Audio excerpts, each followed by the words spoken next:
Hello! Welcome to Rule Shark Team MLB's podcast where we talk about anything card fight Vanguard related. Here with me is Chow, who is also a part of Team MLB. Good evening. As you can see from my window, it's dark.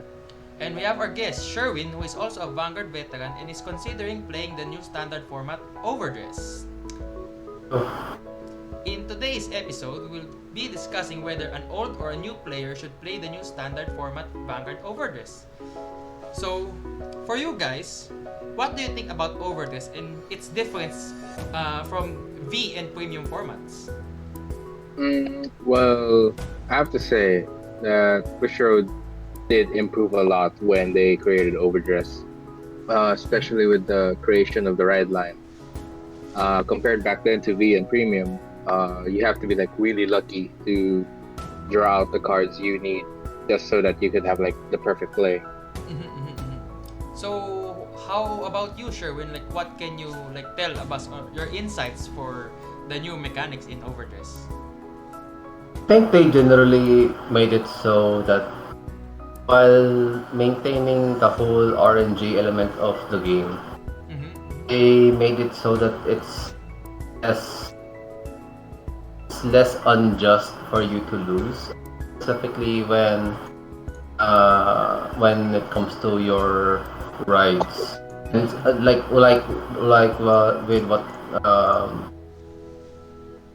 what do I call Chow Chow? Yes. Okay.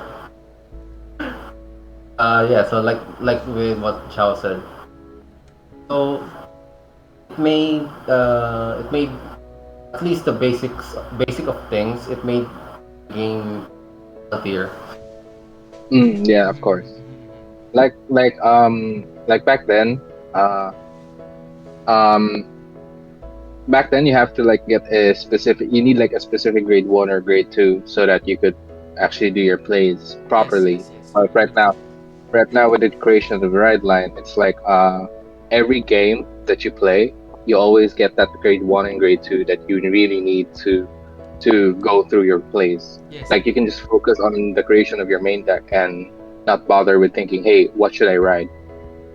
Actually, especially when you're riding your grade 3, your ideal boss card for your deck, so you don't have the problem when you're... Yeah. Unlike then, because you're, oh my god, I'm misriding, I'm gonna ride my alternate grade 3 or I'm gonna ride this grade 3 for, it's supposed to be for the rear guard.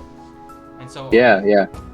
Like I guess like the one thing they also did great with the new Overdress series is when they created like a persona ride, like riding the same card unit on top of your Vanguard, and you get like this bonus. I guess the same goes for the V series. Like back then, it's like when you ride a Vanguard, you also get like the force marker Yes, the force or the markers, axle marker the protect. axle and the protect markers.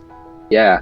So like with Overdress, instead of getting a marker, you get like every deck gets the same bonus as everyone else. So I guess that's the balance aspect of the game. Like you don't have to worry, hey, what kind of matchup am I facing against off? Because I know that when my opponent rides the same card, they get the same bonus as I do. So there aren't any gift markers at all in Overdress then.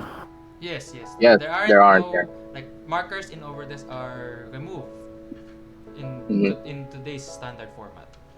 Yeah. So, for you guys, what is the impact of Overdress for Vanguard, like currently right now? Actually, with the impact regarding for Overdress, I would say it was a 50 to begin with. It was a 50-50 impact on the people or the players. Like 50% of the people kind of hated that, oh, Vanguard is rebooting again for like the second time, and this made like a huge impact of my card. Suddenly, all of this card pool that I accumulated from throughout like the V series or premium series suddenly kind of lost their value, or like, are we still getting support again? Or since it's a new format, it's like this is like the third format of the series. And the other 50% of it was a lot of people were hyped about it. People are saying, hey, Bush Road actually balanced the game this time. Like This time there's no misride. This time, uh, deck customizations are better because back then with Vanguard we had like 26 clans, Yes, if I yes. remember correctly, like 26. And imagine like all those 26 clans suddenly got shortened into 6 nations only. Yes, because Bermuda So Triangle has its own nation because of yeah, with the great yeah, with lyrical. But the thing is that's still like a huge impact that 26 turned into 6 nations Mhm. only. Yes, and So yeah, we are told by Bushroad that every nation is supported every set. So we yeah. are Well, anticipating every set not for not new every nation, cards. not every Oh, I mean nation, not not every set nation. supported, but 5 of those 6 nations Yes, get five of supported those every six time they nation. release Yes, a yes. main set. Since probably we still don't know about it, but Lyrical Monastery would be like a separated set from the Yes, rest of yes, the yes. five I think nations. Yes. Just like all the time. it's I don't like know. Bermuda. Bermuda is always treated like uh, differently. Yeah, it's like I, a Yeah, special but set. For me, yeah, it's but like a special set. but the thing with Lyrical Monastery when Bushiroad announced it on their previous sales sales video or their product Mm-hmm. video is uh Lyrical Monastery was getting at least 5 or 6 decks in one set, and that itself is like really good compared to other previous Bermuda sets where, oh, we're gonna print out this set every year, once a year, Mm-hmm. and we're only going to support like specific Like archetypes, unlike as far as I know, like the first Bermuda set in V series like supported like two decks, the Melody probably. and the Yeah, Highlander. and Highlander. Yeah, and then when the second set for Bermuda came up for V Series, that's like 3 additional new Yeah, three decks. additional new decks and Yeah, barely support for the old decks as far as I yeah, know. and for me, that's like the good part with Lyrical Monastery coming out. Like they automatically announce, hey, we're giving you 5 decks. It's up to you on what do you want to build it, but the entire card pool for Lyrical is there. Mm-hmm. Just Yeah, like the other nations, because they share the yeah, same card pool for like currently in Overdress we have two decks each nations, right? Like yeah, Two for Keter, two for Dragon Empire, two for Dark States, two for Brandgate, and two for Stoicheia. So yep, each deck has its own mechanic, has its own playstyle, but they share the same card pool. yeah. So you think that like with this So implication for the Vanguard, like how like the state of the game will it affect will it be a better Vanguard unlike back then? mm, that's a good question actually. Like with the new with Overdress being released, Mm-hmm. la- like on March last, I think it was March or April. Mm-hmm. Mm-hmm. Uh, it made like a huge impact that some old players that were doubting Overdress suddenly came back saying, "Hey, I want to try it. Probably it's good because Bushiroad says so that they're going to fix it. They promised us that this would be the last reboot they're going to make for Vanguard, and we hopefully we would like to pray that we're sure this is the last reboot and they would fix the problems with what we had with the V series and Premium. So my thoughts on the impact for Overdress and the whole Vanguard community is, I would say it's a huge positive impact on it. Like even with the whole, oh, I'm quitting because my cards are Yes, yes. useless I anymore. was about to Like ask Sherwin that because we yeah, know that Sherwin is an old player, a veteran player that is that was the clan leader for Narukami here in our area. So yeah. for you, Sherwin, like Uh, how did it affect you? Like for you considering playing Overdress? No, I completely dropped the game, honestly. Mm-hmm. Um, in when Vanguard first went through the reboot, which was known which was known as standard format. Also known as V series. I was already considering leaving the game, dropping it, and all that. Um, the only reason I stayed was because of a few specific reasons. And when the third reboot, right, the second reboot is Overdress, I essentially lost all reasons, all of my initial reasons for ever playing Vanguard. Um, the reasons I have is um, it's just my personal take on the game. It's not necessarily something I expect most other players share with me. Um, for explaining sake, my reason for dropping Vanguard upon finding out about Overdress is that the game eliminated and abolished all clans. In doing so, I lost Narukami from the game, which was a really huge factor for me because Narukami was the first reason that I got into the game because my best friend he tried to get me to Vanguard way before I even met Chow, and he couldn't get me into the game until he mentioned he asked me what are the things that I like. So I mentioned to him that I like anything that had lightning, that had darkness, dragons, and stuff like that. I told him like if the game has anything remotely similar to those, then yeah, sure, okay, I'll give it a try. And then he introduced me Narukami, and then I was just sold.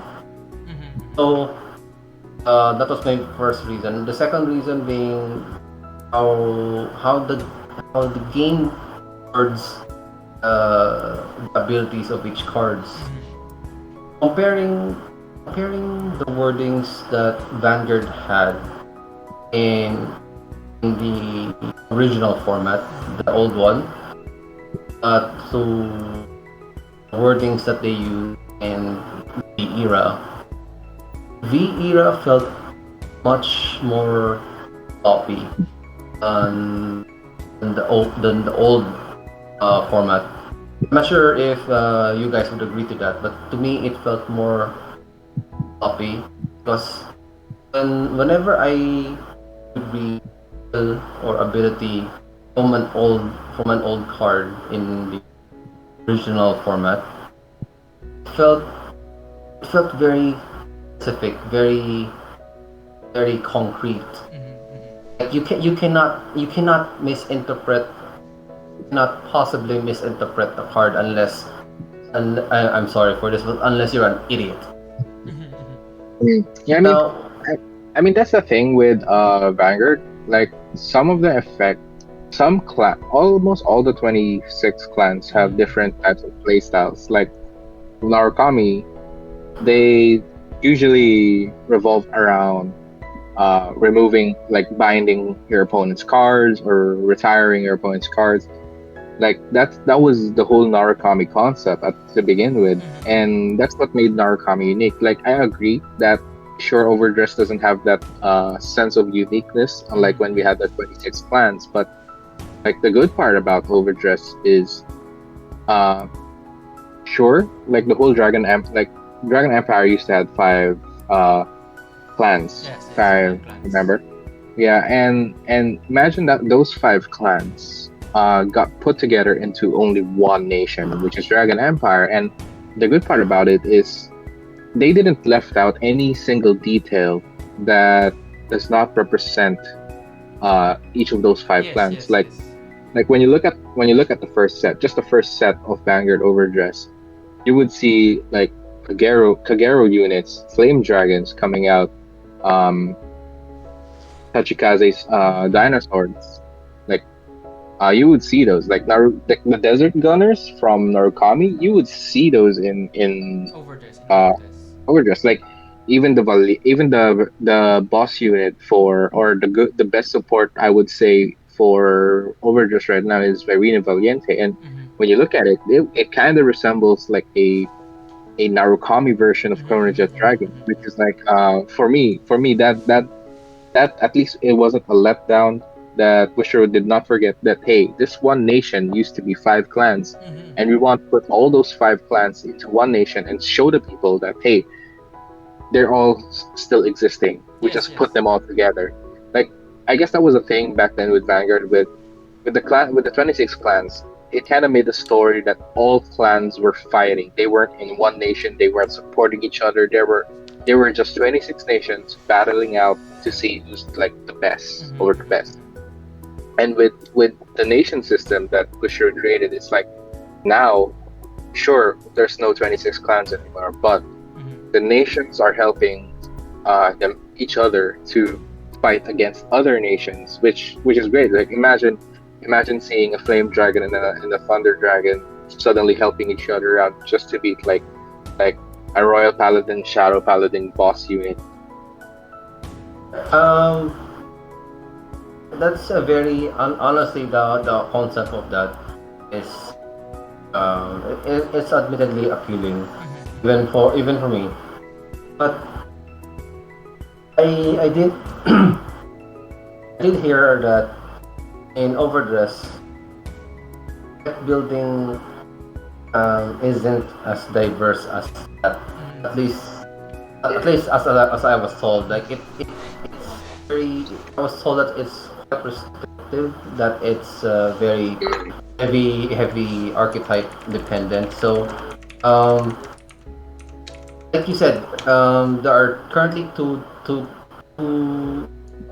decks in Per each nation. nation. Mm-hmm. Um, how I interpreted that when you said that is that uh, there are only two decks currently available. Um, one, it's because there's only one set that's been released Mm-hmm, so far. mm-hmm. Yes, because Overdress right now is currently like on its first set, DBT01, and on the 25th, And it's gonna release its first festival collection set, yeah, the and supplementary set. next month would be like BTO2 Yes, second set, the the second first major set. support set, the first major support set that will feature two new ride lines. So, Chow, Well, yes, how yes. can we persuade like old players like Sherwin or add like new players to play Overdress? Like, why should you play Mm. Overdress for in this Actually, current format? that's one of like a good question. Like, Mm-hmm. if you're a returning player, like with what Sherwin questioned, there's two decks currently in each Mm-hmm. nation, and that kind of gave a sense of doubt for returning players or new players. Like, hey, how unique is Overdress that each nation has two decks. Maybe I can't play this card on this deck or this card on the other deck. Mm-hmm. Um, I just want to clarify it out that yes, two decks exist in Overdress per nation, Mm-hmm. but it doesn't restrict the player to play a specific card for that deck. Like, Mm-hmm. sure, with the new Overdress mechanic, it kind of stayed with the new start deck for Dragon Empire, which is Mm-hmm. Nirvana, but like the whole Overdress mechanic itself, it didn't restrict you to just play Nirvana. Like, sure, it runs good with Nirvana, but it could also be run on the other deck, which is Yuji. Mm-hmm. Like, if you follow like the Vision tournaments or like the PCSs or the BGCSs, Springfest, you would see some players are very unique when it comes to deck building. Like, I saw a Eugene deck with overdress mechanics. Like, they want to focus on the retirement and control aspect, but they don't want to lose the benefits of what Virena or Overdress gives when it comes to Nirvana. Mm-hmm. Like, because Nirvana and Eugene both had different play styles. So Nirvana focuses so much on the tempo Yes. of Dragon Empire, whereas Eugene controls, like Eugene does the whole control aspect for Dragon Empire. I mean, this doesn't just go on with Dragon Empire. Some like for example, for Bradgate, there was Orphis and Jailer, Prison, Seraph Snow. You would see like these were two different playstyles, two different decks that weren't supposed to be actually combined at all whatsoever. And yet you would see some unique players play out like, hey, I will play the grade 1 and grade 2 of Prison just to search out the order and making sure my opponent suddenly, jails one card, and then all of a sudden on their grade 3 turn, they would ride Orphis, and then it generated a new game style. Like, I'm not just focusing on Prison, I'm focusing on making sure I benefit by creating tokens and making sure that I don't need to put down a lot of cards because I can generate tokens. And nobody ever thought nobody thought that, or some players thought that maybe you can combine it, but it's probably hard to build it. But yet some people who are very smart and unique actually did it. And to be fair, they won some local tournaments, and that was great. Like, sure, I'm considered myself a competitive player, and mostly I always go with like what's consistent. I want to play that because it's good. This would win me tournaments. But I get for other players like such as yourself, Miguel. You prefer deck building. Yes, is yes. that I'm much more of a deck builder rather than like winning tournaments.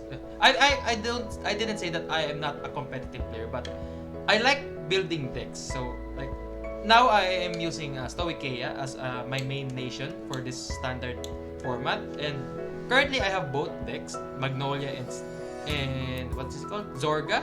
Zorga? Zorga is the Grand Blue side of Stoicheia, and Magnolia is the Aquaforce / Neo Nectar / Great Nature Maybe side call it.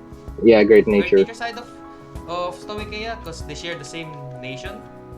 But it doesn't mean that I only use cards for Zorga. Like, I also use the Zorga orders for like my Magnolia, and I also use the Zorga guideline, the 0, 1, and 2 for Magnolia, because I don't want the inconsistency of my deck. I want to keep drawing cards, finding Magnolia, because Rancor Chain is a pretty strong card.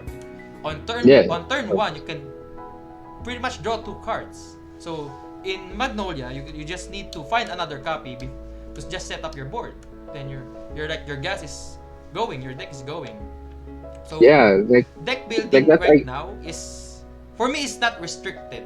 For me, because you have a wider card pool, you just need to like widen your imagination. Like, what do I want my deck to do?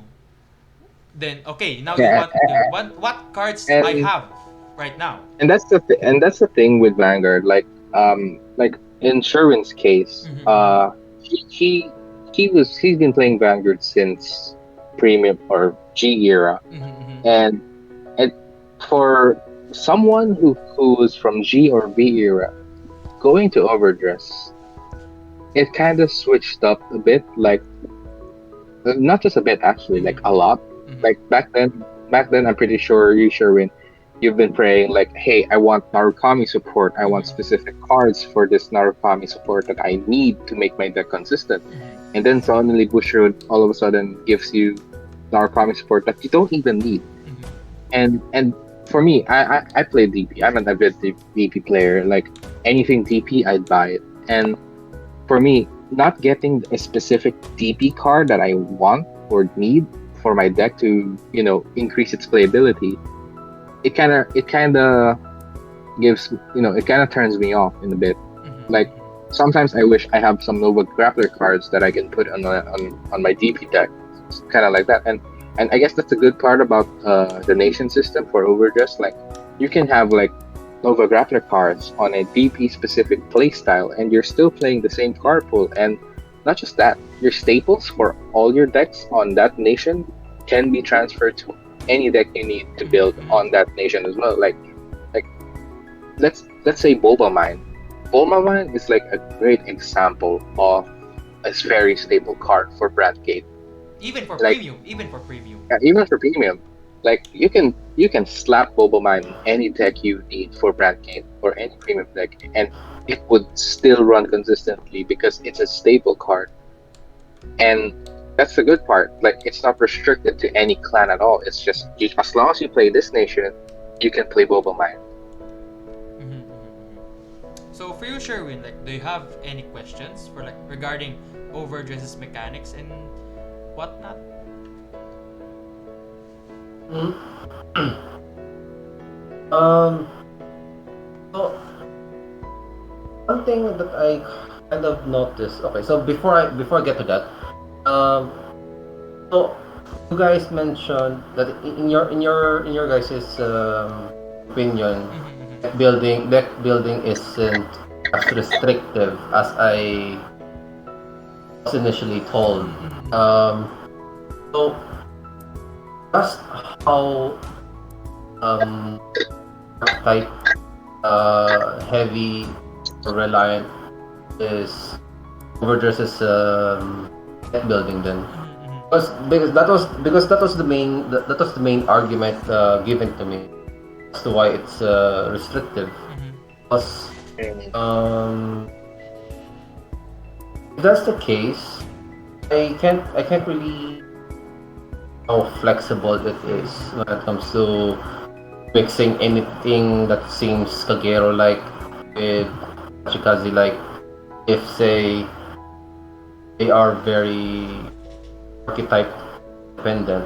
Now I'm not saying you guys are wrong. I have no idea how archetype dependent Mm. these So, nations are. Mm-hmm. so with regards to your question, Sherwin, that's the thing about with Overdress. Yes, I guess in any card game there will be some cases where a card would be archetype dependent. I mean, even just the first set of Overdress itself, there were already cards that are archetype dependent. Mm-hmm. But still, those archetype dependent cards, as much as you think that hey, this is kind of perfect for, let's say, uh, Virina or for Zorga, it's mostly on the fact that yes, it's archetype dependent, but how archetype dependent is this? Like with the new card for PTO2 coming out for Magnolia, uh, it gives like an initial effect, and then it says there if your ranker is Magnolia, you get this bonus effect. So that's the thing about the new archetype restricted cards that hey, we're still gonna give you this effect, but if you specifically have this Vanguard, we'll give you a bonus effect. So that's where the archetype dependent cards are going to. Like that's mostly the case with almost all the card games in existing. Yes, it's like You cannot change the fact that some cards will be archetype dependent, Unlike but it doesn't change the fact that almost all the card pool are splashable on any nation deck. Okay, so how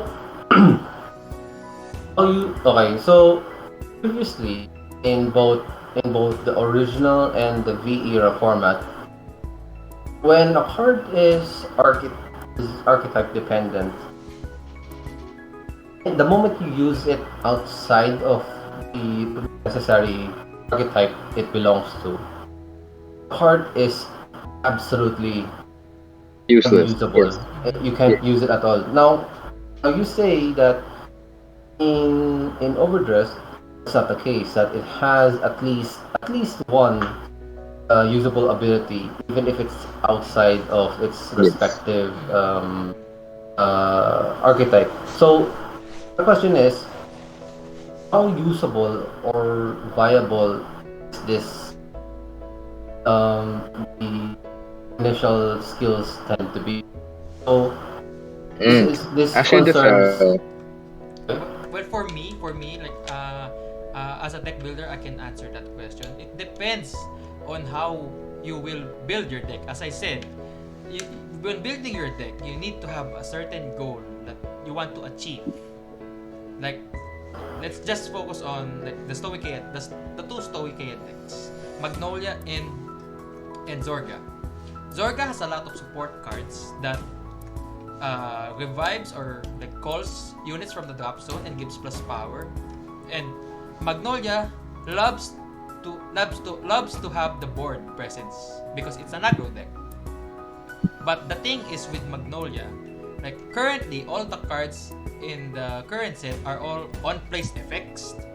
So that's where the other orders from Zorga comes in. Just like like Ghost Chase. Ghost Chase is a good card because it bounces your unit to your hand and it gives one of your unit plus 5k power on the opponent's turn. So you just splashed it onto the other deck. Same goes with the spiritual body condensation order card. It's like Elenia on an order card because sometimes you don't want to waste that CB because you need to use it for Magnolia and you only have one CB, but you need one more card for like to push your damage. That's where the order comes in. It just one Soul Blast, you get a unit from the drop zone. It also gives plus 5k, just like Elenia. So for me, cards can be put together. You just need to find the way or to find your goal on what your deck wants to do. Yeah, like with regards to Sherwin's question, when with the whole archetype dependent card for Overdress, like how archetype dependent is a specific card in Overdress. Like I could say a perfect example would be Wild Intelligence, the new order card that's Yes, coming out for BT. the new order card Yeah, for so BBTO2. so here's the thing with Wild Intelligence, Sherwin. It's an order card that specifically says to play this card you have to pay counter plus one for the cost, and the whole effect is basically you mill the top three cards of your deck and you choose up to one card of the same grade as your Vanguard or lower and call it from the drop zone. But if your Vanguard is Magnolia instead, you get to choose two instead. But So you can still use it for Zorga because Zorga wants cards in the drop zone. Yeah. Okay. So, are most archetype dependent cards are the differences in using it with their respective archetypes? Is it mostly the same as that where instead of getting two of something they get they get one less? Yes. So that's the thing. The bonuses sometimes that the order cards give or the archetypes give. Of course, Busher is saying playing this specific archetype for this card gives you a better chance of doing what you want, but it still doesn't restrict you in playing it in other cards. Like as I said, Wild Intelligence is a really good example. Zorga needs to mill, whereas Magnolia doesn't. But if you have Magnolia and you mill three cards, you get to call two instead because Magnolia focuses on filling up the board, whereas Zorga he focuses on I want something that can be sent to my drop zone so I can call it from the drop zone. I guess for me, one of the other archetype restricted cards would be Prison and Orphis. Like with Orphis' order cards or archetype restricted cards, they're not mostly all restricted. They're mostly restricted on the orders you play. Like some cards says if you play the Abyssal Dark Knight or Dark Knight cards, you get this bonus. But as I said previously on our topic, with regards to the deck building itself, you would see players play Jailer and Orphis at the same time, knowing fully well those two decks are kind of separated, but they still play it because they see a playstyle that we don't. They see another playstyle we don't see it at all, and like if you try to copy the deck list that player made or those players made instead, and I actually did. I actually tried Jailer Orphis, and I would actually say that, hey, I don't know why, but it's actually working. Like I can generate tokens. The archetype restricted cards are working for Jailer, and that's the thing about it, Shurin. Back then with Vanguard, those archetypes are clan restricted and archetype restricted cards. So I guess probably one of the good examples for archetype restrictions back then for V and Premium would be Eradicators. Like Eradicators, I would say is the most archetype dependent deck that Vanguard Busher ever created, or almost all the archetypes back then in the Limit Break era were archetype dependent. Oh, Like I've noticed Eradicators were one of the more flexible archetypes, if anything, because I've seen other archetypes in the older formats where they absolutely are unforgiving and they do not adjust at all. Where in Eradicators, some cards actually they while having the archetype name, they allow you to be in builds that's outside of archetypes. It's why it's like say Eradicator Swordish and Finish short. Chojun. Choco. Finish sword. No, not Chojun. That one in particular, you can use that in any Arakami deck build, despite having an archetype of Eradicator. So Yeah. Like, I noticed in I other guess clans with don't have that. some cards, like even though they have like the archetype name in it, they can still be put on other decks. Like one of the good examples for Dimension Police would be Diejet. Like Diejet doesn't require you to have a Dimension Robo archetype, if I'm correct. No. But the thing with Diejet is like it's a staple that hey, I need to put cards from my drop zone to back to the deck so that I can consistently drive check my grade trees. So that's a good part about it. When with the new with the new overdress format, as I said, archetype restricted cards aren't that restricted at all compared to what we had to experience back then with G series or premium and V series. Yeah, so I would like one of the other archetype restricted examples that back then with the G series had was I could say like even the smallest parts like 12k attackers or 10k attackers, those were archetype dependent, no questions asked. You have to play this in this archetype only. And with now like none of those cards are that archetype restricted at all. So I guess that's a good part. That's a good bonus that Bushura that created with when it comes to archetype restrictions. So, any other questions for you? Like for us to clarify regarding overdress? I can't think of any right now, cause right now my actually no, yeah, I've got a question now. So earlier I mentioned that in the older format, the original format, the skill text or ability text that we see in each cards, to me it felt a lot more concrete that you can't misinterpret them. You can't misinterpret them at all unless you're an idiot. So and then in V era it got somewhat more sloppy. So how are the texts in Overdress? I mean, is it more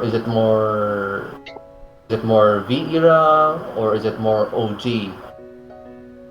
I would say it's a bit of both. Like when VR was released, they implemented the whole cost text in it, and a lot of people were confused. Like some effects were like, is this mandatory or is this like a Yume kind of effect? And that's the thing that we as old Vanguard players got confused. Like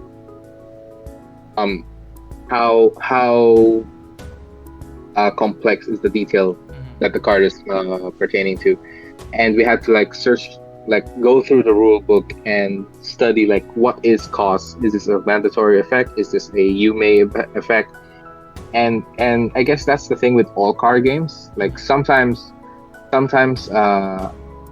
even reading the card and understanding the card itself is kind of hard, and this would lead players to like read the rule book if they need to like get the fundamentals or understanding of that card. So I would say with the new overdress format, the previous text back then, yes, sure, with premium, the text back then was simpler or much more understandable than the V series. But with overdress, I would say it's a bit of both. Like they implemented like they want to make sure that the text box is a bit smaller than back then because I'm not gonna lie, I'm not a fan of wall of text cards. Like, why would I bother playing, or is it necessary to play this specific card? One card that has like, I don't know, three effects automatically. And back then in the G series, I was kind of annoyed. Like, this could be as simplified as, back then the one card I really hated was there was the counter charge mechanic. Back then didn't have like the symbol for counter charge. Yes, It yes, says, yes. oh, But when this unit attack hits, you may turn a card from your damage zone face up, yes, or yes. yeah, and I was like, this could be simplified by just adding a symbol, and which they did, which is great. So, I guess with Overdress, they kind of had it in both ways. Like, hey, this is the detail card you only need. This is the detailed text you only need to understand, and here's like the symbols or the necessary things you need to do in a much simpler way rather than putting a wall of text. Well, to be fair, with regards to the lengthened version of counter charge back then, Bushiroad probably didn't consider the fact that they'd be using that skill a bit more generically. Well, I would say it just counterblast itself back then. This is like 2011 Vanguard. This is like Draconic Overlord counterblast tree to like restand it itself from the rear guard. And I myself was like, this is such a heavy cost card for such a very simple effect. And in my head is like, so are you telling me, since I can't recharge my resources, I can only use this once per game? For me, it's like, isn't this kind of stupid? And that's the thing with what they did, and then all of a sudden they created like Belcosity Dragon that has like one simple effect, but it's an entire sentence. Like, oh, when this unit attack hits your Vanguard, you can choose a card from your damage zone and turn it face up. It's like, wow, really? An entire sentence just to do that? So I would say with the whole like the whole development for card effects, I would say Bushiroad did a good job on improving it at all, and especially with Overdress. Okay, I think yeah. All right. Maybe I'll look into maybe a sample card to see how they manage their skill text this time around. Yeah, between V era and the original format, I still favored the skill text in the original format. I mean, who doesn't want a very detailed and easy to understand text rather than putting symbols and stuff? Like for beginners, I would actually say for beginners, understanding those symbols and text would take a bit of memorization, but I guess that's with all games. As long as you keep playing the game, you get to understand the game itself.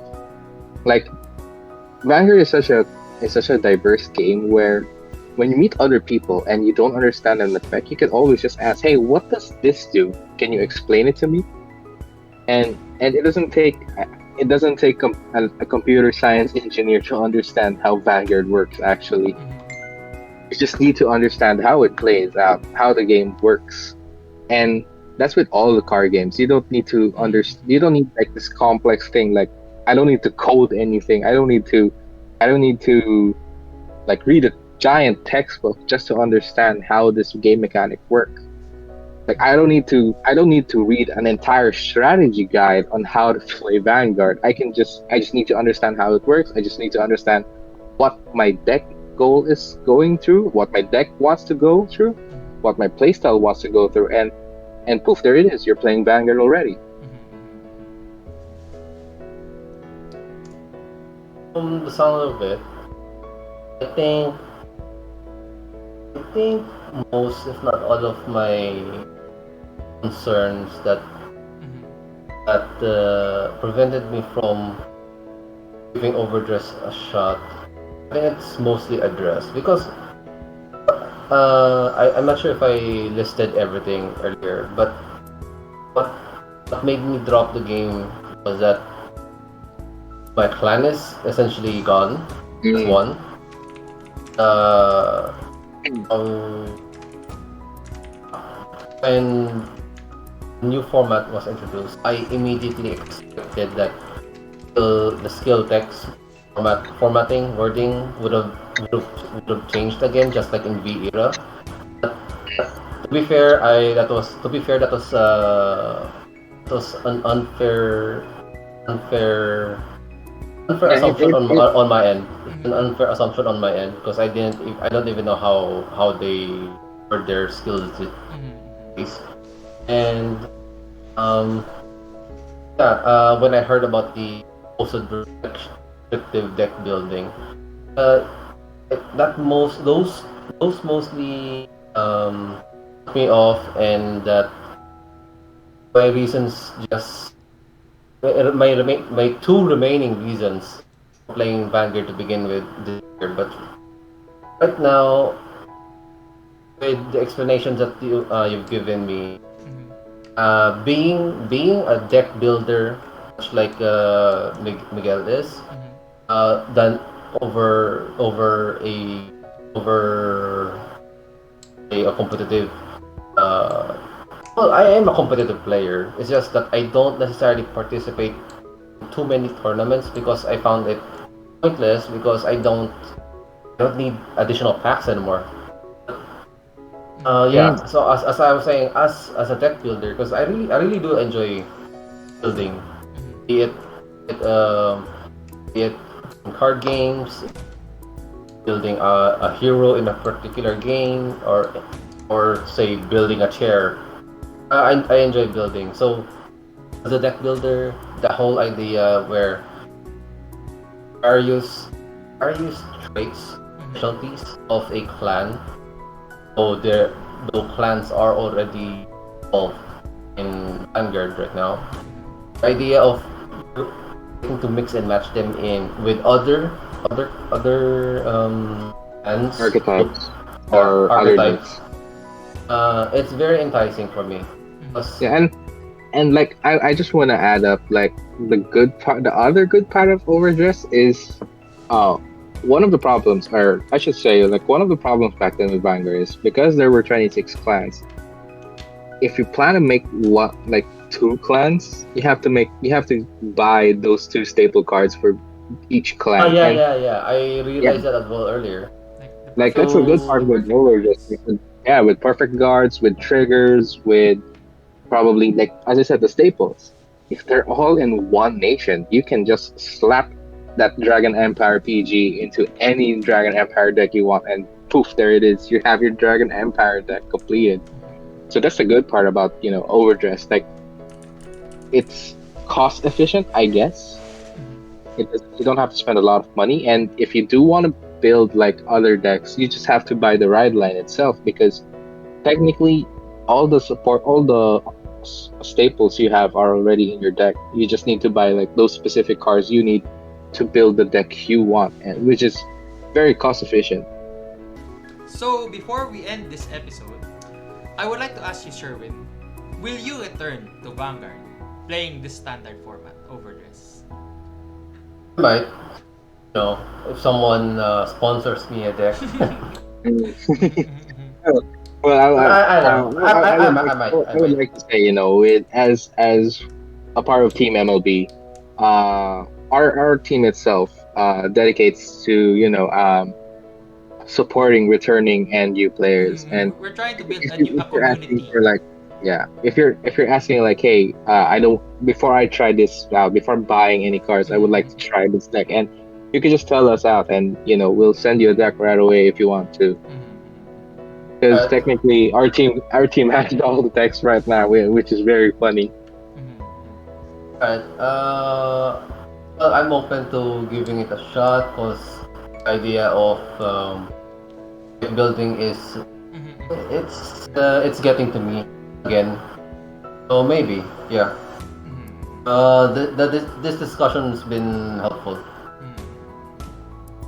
Well, thank you, Sherwin, for being here today, and for you viewers out there, if you have any questions or any any suggestions on what our next podcast should be talking about, let us know in the comments below, and we'll see if we can insert it in one of our episodes. Next So with that, episode, yeah. cross-dressing gonna make you stronger. Ooh, that's a good question, and if the people want it, we'll do it. we might do that on Yeah. a later episode of our podcast.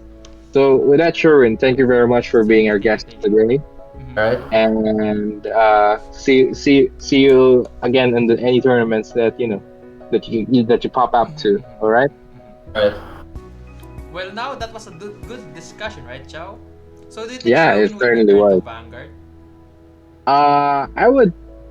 I would probably give my 100% all that. Yeah, he will return to Vanguard, especially Sherwin. The thing with Sherwin, he's an avid deck builder. As long as he likes the game, he enjoys the game, he will play. And the good part about him is he still hasn't reached his goal when it comes to Vanguard, like winning a BGCS. So I would say yes, he will return to Vanguard as a whole better person, a whole better deck builder, a whole better player, a very competitive player itself. Alright, so before we end this episode, let's not forget the winning decks from last week's tournament. So, Yes. starting with the second player, KO, using Bastion. As you can see, Yeah, his deck is a pretty straightforward Bastion deck, not running the Well, control I wouldn't order. say pretty. I wouldn't say pretty straightforward. He is playing Well, like he's three playing Solarius. Solarius. And is that the? I think that's the Hexa Orb Grade 3 support. Yes, The whole it's when you Lepisto, grab check a it's trigger, you Lepisto. counterblast too.